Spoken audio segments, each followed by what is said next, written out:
My name is Ryan Bowman. I'm the Associate Director of Residence Life. My position entails, one, managing all of the housing assignments, placements, occupancy management, damage billing. I coordinate late stays and early returns. And then I also supervise the live-in professional staff, the resident directors and area coordinators here on campus. I've been the Associate Director since July 4th of 2007.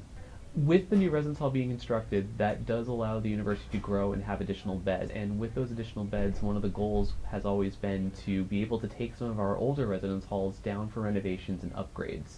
Before that wasn't always possible because we didn't have the space. So if we were to lose, for example, in Carroll Hall, has over 200 beds where students live. For us to be able to take 200 beds offline for an entire year, that's not always possible based on the demand that we have for housing. This new residence hall will allow us to have some additional flexibility, so we will be able to take our buildings down one after another to do upgrades and renovations. The plan is always to do one residence hall at a time, so once Carroll comes back from renovations, it will get past the next building. I believe is scheduled to be Barrows.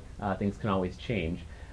So they will look at Barrows, and after Barrows comes back from renovations, they'll look to see what the next building is they would like to renovate. I believe that everything will be based off of a 10-year plan for taking a building down at each time, being able to do some upgrades and improvements to it, and then begin with a new building. We will have that flexibility that will have extra space. Yes, actually the plan is that the Residence Life office will have its own complex in the new residence hall that is being constructed.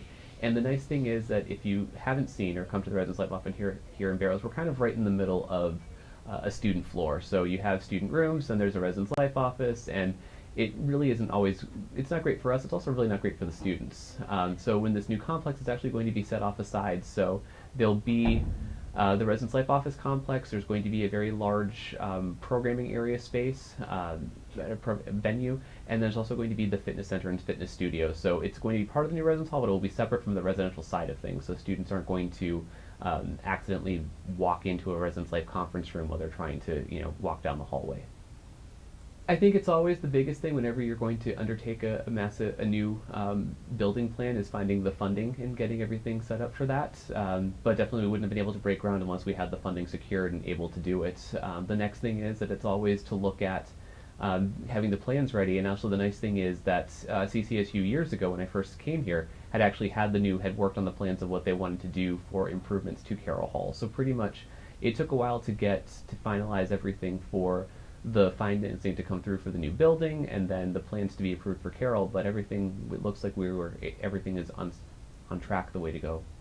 The way that it will be set up is that the office complex will have office spaces for the central office members, so the director, myself, and the assistant director will have offices. Will be space for if we're going to have student workers that are going to be here, and then there will also be some open space that if our hall directors need to come in and work on a project in the main office, that they will have space to be able to sit down and work, which we currently do not have yet. My name is Ryan Bowman. I'm the Associate Director of Residence Life.